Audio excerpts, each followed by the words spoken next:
Dan tentu harapan kita bahwa bangsa kita ini menjadi bangsa yang telah terbina dengan baik, keimanannya, akhlaknya, respek sosialnya, dan lain sebagainya. Jadi tetap kita lanjutkan itu, ya, Mas Mahdi Samadani. Ya. Dan yang kedua adalah program Dai-Daiyah. Nah, jadi ini juga kita lanjutkan. Kita beberapa waktu yang lalu sudah melakukan pelatihan-pelatihan, dan tentu pelatihan-pelatihan itu akan terus kita lakukan. Karena kita memerlukan generasi-generasi yang baru, ya, yang tumbuh terus, karena memang negara kita ini kan mayoritas Islam. Jadi kita membutuhkan banyak anak-anak muda yang concern pada pikiran-pikiran keislaman, ya, keindonesiaan, kebangsaan, untuk mau bergabung nanti di Parmusi, yang untuk kita latih menjadi dai-daiyah, dan itu nanti akan kita kirim ke desa-desa seluruh Indonesia. Nah, kita mau tahu nih, Parmusi ini kalau positioningnya di tengah partai-partai Islam, misalnya kan ada PBB, ada Partai Masyumi, ada Partai Umat, ya kan? Ada PKS juga. Nah, bagaimana ini positioning Parmusi di tengah-tengah partai-partai Islam yang banyak ini? Apakah hanya menjadi corong satu partai, atau justru Parmusi ini bisa menjadi ibu kandung atau rumah besar bagi kita? Jadi kita serius juga ini hal ini, karena kan masyarakat menunggu ini Parmusi kemana arahnya. Ya, karena kita berangkat daripada sebuah pandangan bahwa pemerintah ini kita insya Allah berpikir untuk kebaikan rakyat, kebaikan umat, kebaikan bangsa dan negara ini. Jadi karena pandangan kita kepada pemerintah seperti itu, maka kita tidak dalam posisi berseberangan dengan pemerintah. Kita dukung pemerintah, tapi jika aja kebijakan-kebijakan yang kurang tepat, ya tentu Parmusi akan berani. Ya, pada kesempatan pertama ya kritis itu dalam rangka memberikan masukan-masukan. Ya, bukan mengkritisi, bukan memarahi, tapi memberikan solusi terbaik. Ya, saya kira ya dengan komunikasi yang dibungkus dengan suasana kebangsaan, keindonesiaan, keumatan. Saya kira pemerintah, apalagi model Pak Prabowo, kita tahu ya bahwa jiwa, pikiran, perasaannya, kalau saya melihat itu adalah betul-betul berpihaklah kepada rakyat.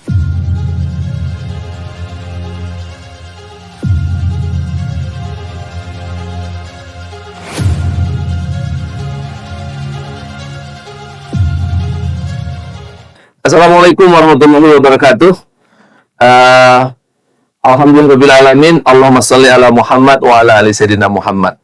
Alhamdulillah, sahabat-sahabat, Bapak Ibu yang dirahmati Allah di mana saja berada, jumpa lagi dengan saya Legisan Sam Tafsir dalam program realis ini, realistik. Kita sebagai warga negara, tapi juga kita sebagai umat Islam yang harus realistik melihat keadaan sekarang. Hari ini kita kedatangan tamu yang sangat istimewa. Ini beliau baru saja mengikuti muktamar satu ormas Islam yang sangat berpengaruh di Indonesia, namanya Parmusi, Persaudaraan Muslim Indonesia. Jadi ini satu ormas yang sangat berpengaruh di masyarakat, terutama kegiatan-kegiatan dakwahnya yang sangat merakyat. Nah, dalam muktamar yang baru ini, baru saja terpilih seorang ketua umum yang juga punya pengalaman dakwah yang panjang, tapi juga punya kemandirian ekonomi dan juga di bidang perusahaan. Jadi ini istimewa ini ketua umum yang baru ini. Oke, kita sambut saja ketua umum Parmusi yang terbaru adalah Bapak Dr. Ali Amran Tanjung, SH M.Hum. Subhanallah. Selamat datang ke studio ini, Pak. Terima kasih Pak Dr. Legisan. Silakan perkenalkan diri.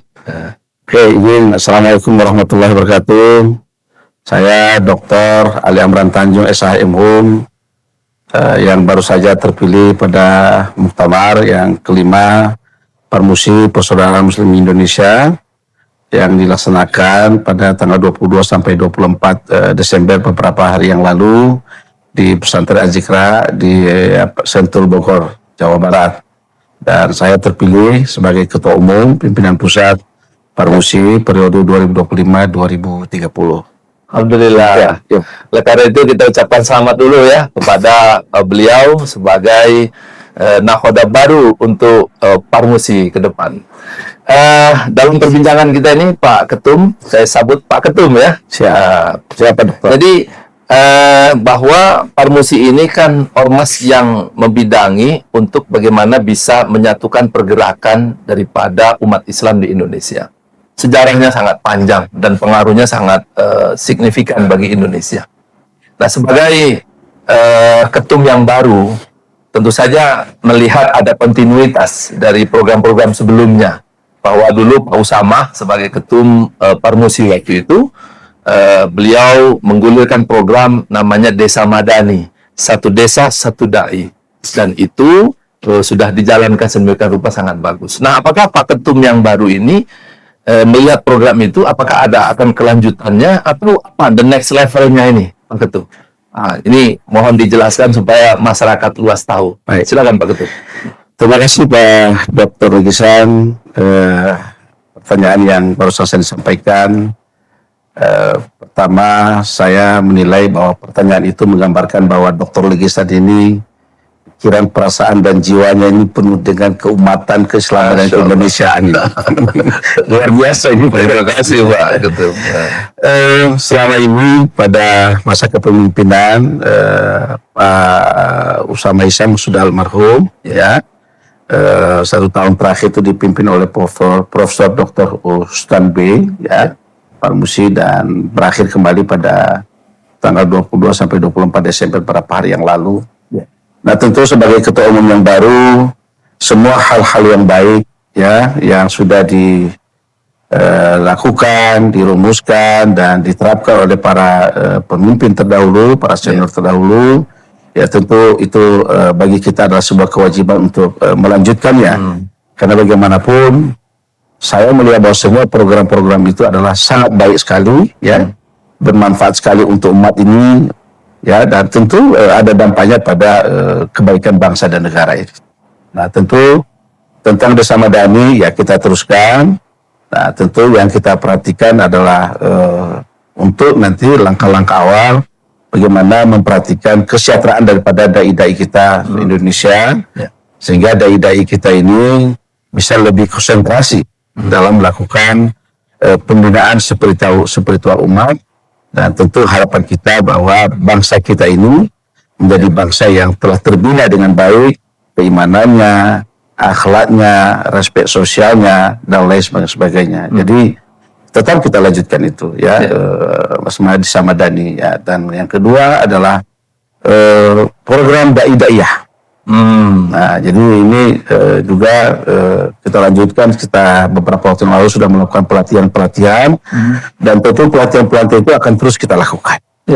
Karena kita memerlukan generasi-generasi yang baru, ya, yang tumbuh terus, karena memang negara kita ini kan mayoritas Islam. Jadi kita membutuhkan banyak anak-anak muda yang concern pada pikiran-pikiran keislaman, ya, keindonesiaan, kebangsaan, untuk mau bergabung nanti di Parmusi, ya, untuk kita latih menjadi dai-daiyah, dan itu nanti akan kita kirim ke desa-desa seluruh Indonesia. Nah, tentu sebagai ketua umum yang baru, maka konsentrasi kita adalah selain masalah Desa Madani, dai-daiyah, tentu aspek-aspek lain juga, ya, aspek-aspek ekonomi, aspek-aspek pendidikan, ya, aspek-aspek politik, ya, itu semua kita juga Parmusi akan berusaha menghadirkan diri yang dengan baik. Karena bagaimanapun Parmusi ini harus berkontribusi baik, ya, untuk perbaikan, untuk kemajuan, pengembangan bangsa dan negara ini. Oleh karena itu, apa yang menjadi hal-hal terbaik, yang menjadi kebijakan pemerintah, tentu pemerintah Parmusi memberikan dukungan sepenuhnya. Tapi jika ada oknum-oknum pejabat di negara ini yang masih membuat kebijakan-kebijakan yang tidak mendukung kebijakan presiden, karena kebijakan presiden kita lihat secara umum, ya, itu berpihak kepada rakyat. Jadi apabila ada kebijakan menterinya yang kita anggap kurang pas, ya, pada kepentingan rakyat, tentu kita akan berkontribusi, memberikan saran-saran pendapat, ya, memberikan solusi-solusi supaya hal tersebut dilakukan penyempurnaan. Karena bagi kita adalah bahwa tidak semua kebijakan yang kita anggap salah itu berawal dari niat yang salah. Karena boleh jadi sebuah kebijakan itu diawali oleh niat yang benar sebenarnya, tapi dampaknya ke bawah kan belum tentu seperti yang diniatkan.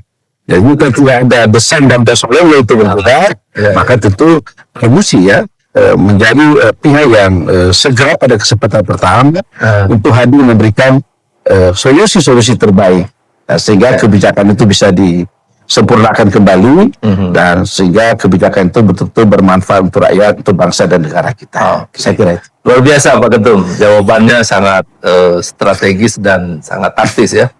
Oke, bahwa Parmusi ini kan biar bagaimanapun kan dia ada di tengah-tengah masyarakat. Bahwa masyarakat kita itu tentu saja tidak hanya tadi urusan dakwah dalam arti terpisah dengan urusan kehidupan berbangsa bernegara. Nah, dalam kaitannya partisipasi warga atau umat kepada politik, kepada pemilu, kepada pilkada. Nah, kita mau tahu nih, Parmusi ini kalau positioningnya di tengah partai-partai Islam misalnya kan ada PBB, ada Partai Masyumi, ada Partai Umat, ya kan, ada PKS juga. Nah, bagaimana ini positioning Parmusi di tengah-tengah partai-partai Islam yang banyak ini? Apakah hanya menjadi corong satu partai atau justru Parmusi ini bisa menjadi ibu kandung atau rumah besar bagi kita? Jadi kita seriusin ini hal ini karena kan masyarakat menunggu ini Parmusi kemana arahnya? Iya. Mau dijelaskan Terima kasih Pak Dokter. Jadi saya jadi ingat ayat Al-Quran ya, surah Al-Baqarah ayat 208 ya. Bismillahirrahmanirrahim. Ya ayyuhallazina amanu udkhulu fi silmi kaffah wa la tattabi'u khutuwati syaitan innahu lakum aduwwun mubin. Ya. Jadi Allah SWT itu menegaskan kepada kita orang-orang beriman ini supaya memasuki Islam ini secara kafah. Ya. Nah, oleh karena itu Parmusi mencoba menghadirkan dirinya tidak dalam satu posisi saja, tapi kafah secara keseluruhan. Ya, baik dari sisi perbaikan keimanan umat, baik maupun dari segi amal solehnya, ekonominya, sosialnya, politiknya, pendidikannya dan sebagainya. Jadi secara kafah. Nah, oleh karena itu Parmusi ini adalah sesungguhnya menjadi rumah besar umat Islam Indonesia. Ya, sebagai ketua umum yang baru saya menghimbau kepada seluruh aktivis-aktivis Islam, mari bersama-sama bergabung di Parmusi karena di sini adalah organisasi yang lintas mazhab, lintas partai politik. Dan silakan seluruh partai politik masuk ke dalam Parmusi. Mari kita besarkan Parmusi ini supaya Parmusi ini betul-betul bermanfaat untuk umat, untuk rakyat Indonesia, untuk bangsa dan negara kita. Jadi tidak fokus kepada hanya satu partai ya, tidak, tapi justru jadi rumah besarnya umat partai-partai Islam. Ya, makanya dalam kebijakan kita sebagai ketua umum yang baru, kalau sebelumnya itu ya struktur kita itu ketua umum langsung ketua-ketua di bawah, sekarang kita tidak, kita buat ketua umum, ada wakil-wakil ketua umum, ada wakil ketua umum yang membidangi politik, wakil ketua umum membidangi dakwah, membidangi ekonomi, membidangi sosial, membidangi pendidikan dan seterusnya. Jadi kita ingin bahwa Parmusi ini harus dihadirkan yang betul-betul bermanfaat nanti pada akhirnya ada banyak aspek yang dia harus tangani. Jadi orang-orang yang profesional dalam bidang-bidangnya kita butuhkan untuk segera hadir di Parmusi. Ya, dokter juga nanti ya saya minta supaya menjadi bagian terpenting dalam Parmusi ini. Pak Dr. Usman Dawul di sini, ada bapak-bapak, silakan ya, kita besarkan ya, karena memang Parmusi ini kita bersama. Jadi di dalam Parmusi itu kepengurusannya ada orang-orang partai-partai Islam ini, ada dari misalnya PBB masuk ada juga. Di Parmusi ini banyak orang partai, banyak orang birokrasi, banyak ulama, usaha juga, banyak pengusaha, banyak pemikir, banyak praktisi. Jadi semua profesional ada pada kekuatan pada umat ini kita satukan di sini. Hebat. Karena kita akan ingin supaya negara ini kita ini baik. Maka nanti kita akan rumuskan apa kontribusi terbaik kita untuk bangsa dan negara ini. Kepada presiden, kepada Menko, kepada menteri-menteri, dan gitu ya, supaya pikiran-pikiran cerdas yang dihasilkan oleh kelompok-kelompok intelektual, ya para pengurus yang ada, maka itu bisa kita serahkan kepada pemerintah, kepada Menko, kepada para menteri, ya sehingga Parmusi tidak berada dalam posisi rubuh-rubuh di jalanan terus-menerus, kan gitu kan?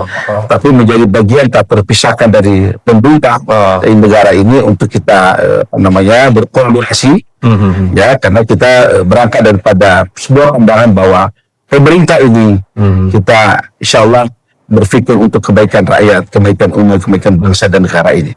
Jadi karena pandangan kita kepada pemerintah seperti itu, maka kita tidak dalam posisi berseberangan dengan pemerintah. Kita dukung pemerintah, tapi jika ada kebijakan-kebijakan yang kurang tepat, ya tentu Parmusi akan beralih. Ya pada kesempatan pertama, ya kritisi itu dalam rangka memberikan masukan-masukan. Ya bukan mengkritisi, bukan memarahi, tapi memberikan solusi terbaik.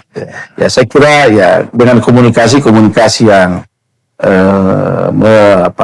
dibungkus dengan suasana kebangsaan, keindonesiaan, keumatan. Saya kira pemerintah, apalagi model Pak Prabowo, kita tahu ya bahwa jiwa, pikiran, perasaannya, kalau saya melihat itu adalah betul-betul berpihaklah kepada rakyat Indonesia ini dengan baik. Sangat serius ya. Sangat serius. Nah, cuman memang kita tahu bahwa Pak Prabowo kan juga belum lama-lama jadi presiden. Baru satu tahun. Ya kan begitu ya.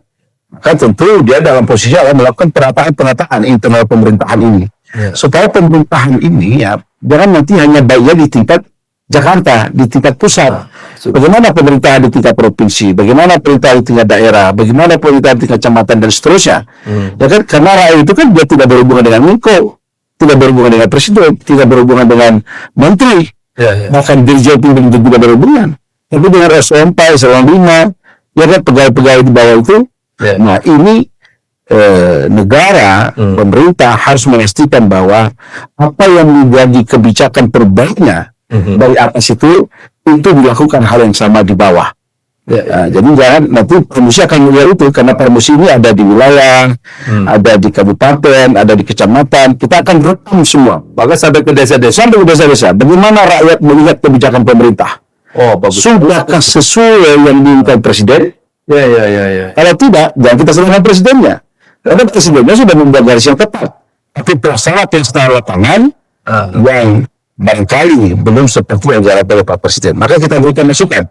Sistem apa yang harus digunakan supaya kebijakan-kebijakan itu yang oleh Presiden merumuskan kebijakan dan melahirkan kebijakan, dan kebijakan itu sama nggak dengan yang diharapkan oleh Presiden.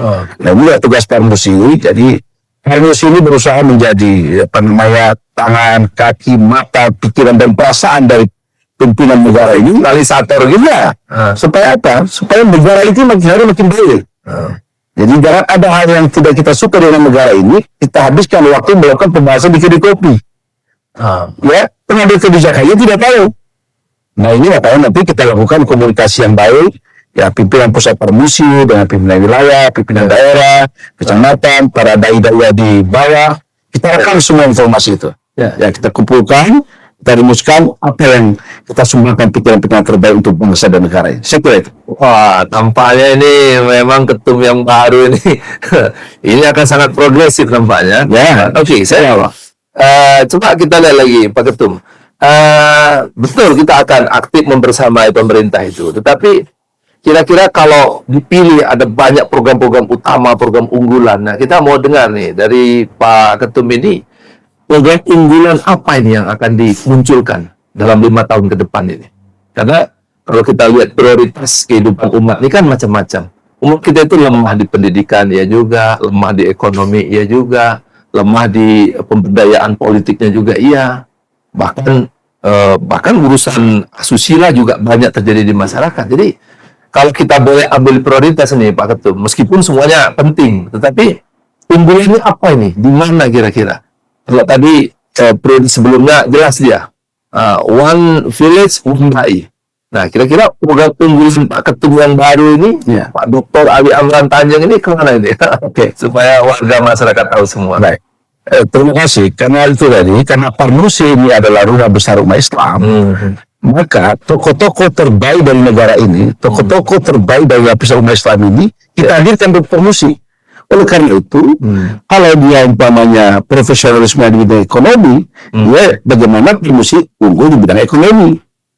Kan gitu. Kalau dia orang yang di politik, ya bagaimana dia unggul dalam bidang politik, sehingga politik di negara kita ini betul dirasakan manfaatnya oleh rakyat.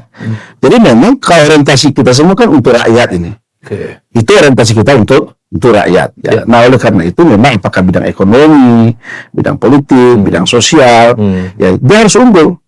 Semuanya unggul ya? Ya, karena memang dalam Islam itu tidak boleh Anda unggul dalam bidang keimanan, tapi dalam bidang amal syariah Anda tidak unggul. Nggak boleh. Saya sebagai orang Muslim, saya pilih unggul dalam bidang keimanan. Nggak bisa. Harus unggul. Ya, oleh Anda, seperti Anda bagus, keimanan Anda bagus, kesolehan sosial Anda itu bagaimana? Kan kata Rasulullah, bahwa khairun nas anfa'un nas. Sebaik-baik manusia itu adalah manfaat bagi manusia yang lain. Nah, Parnusi sebaik Parnusi sebagai sesuatu ormas Islam. Makanya ormas Islam terbaik adalah orang Islam yang bermanfaat banyak bagi rakyat, bagi umat. Oleh karena itu, ya harus unggul di semua hal. Nggak bisa hanya pendidikan saja, hanya politik saja, hanya ekonomi saja. Semuanya kita unggul. Makanya seluruh potensi-potensi yang ada di tengah-tengah umat Islam ini, kita ajak, kita minta, ya sebagai kita umum saya membuka pintu. Mari. Ya, Anda bisa berjuang di partai politik Anda, tapi di rumah besar umat Islam. Ya, jangan sampai rumah besar umat Islam ada, tapi sepenuhnya hidupnya nggak pernah sih ke rumah besar umat Islam. Ya, dia ke rumah kecil ada, jangan. Ya kan, nanti kalau rumah kecil bermanfaatnya hanya di rumah kecilnya, kan gitu. Nah, tapi kalau di rumah besar umat Islam, tentu akan melihat bagaimana Islam ini betul-betul membawa dampak positif pada negara ini. Kalau Islam Indonesia ini bisa kita lihat baik, bukan kita negara ini. Kenapa? Karena dari fasisme. Kan gitu kan? Nanti kebaikan yang kita lakukan, yang kita perhatikan juga bukan hanya Islam. Karena kita yang adalah bagian daripada bangsa dan negara ini, ya rakyat kita tanpa melihat agamanya, tanpa melihat sukunya, tanpa melihat daerahnya, itu kita harus mesti juga hadir, tapi terlibat. Kalau ada mungkin namanya rakyat Indonesia disakiti di daerah yang katakanlah non Muslim, boleh mesti tetap mesti diam saja itu, karena Indonesia ini adalah bagian dari seluruh rakyat Indonesia secara umum dan tentu bagian dari rakyat Islam secara khusus. Saya kira itu Pak Dokter. Wah, luar biasa ini. Artinya Parnusi hadir untuk rahmatan lil alamin. Rahmatan lil alamin. Rahmat bagi seluruh bangsa Indonesia. Seluruh bangsa. Apapun sukunya, apapun agamanya, dan bahkan apapun partainya. Apapun lintas partai. Gitu. Jadi kita silakan saja. Jadi yang penting niatnya adalah betul-betul mau bermanfaat untuk bangsa dan negara ini. Luar biasa. Pak Ketum, terima kasih banyak atas semua sajiannya ini. Tapi kita ingin keynote terakhir. Kira-kira closingnya apa untuk umat? Kira-kira yang harus diingat oleh mereka, ini Ketum yang baru ini membawa satu gelombang baru bagi Parnusi. Silakan untuk closingnya Pak Ketum. Ya, saya kira semua kita, ya lapisan masyarakat, ya lapisan menengah, lapisan atas, kita harus memiliki kesadaran secara nasional bahwa stabilitas bangsa dan negara ini adalah di atas segala-galanya. Nah, oleh karena itu maka kita mengharapkan agar umat kita, rakyat kita tidak mudah terprovokasi ya dengan isu-isu hoax, ya jadi yang tidak sehat, ya. Sehingga itu akan berdampak tidak baik pada keseluruhan. Ya saya kira mari kita berbaik sangka ya terlebih dahulu pada pengelolaan bangsa dan negara ini, dan tentu juga kepada pemerintah kita harapkan bahwa lebih meningkatkan lagi ya responnya ya pada apa yang dirasakan oleh rakyat. Saya kira itu. Baik, terima kasih banyak Pak Ketum, Pak Ketum Parnusi, Dr. Haji Ali Amran Tanjung, SHMH. Pemirsa, pada kesempatan ini sangat istimewa karena wawancaranya begitu sangat mendalam. Terima kasih, kita undur diri dulu. Pak Ketum, dan mengucapkan selamat untuk bertugas, selamat berjuang. Semoga Di bawah kepemimpinan Pak Ketum sekarang, Parmusi menjadi sukses, berdaya lagi demi Amin. usaha, demi bangsa, demi umat. Amin. Segalanya. Terima kasih. Makasih Pak Ketum. Terima kasih. Kami ucapkan pemirsa, jumpa lagi dengan saya nanti di episode yang akan datang. Assalamualaikum warahmatullahi wabarakatuh. Waalaikumsalam warahmatullahi wabarakatuh.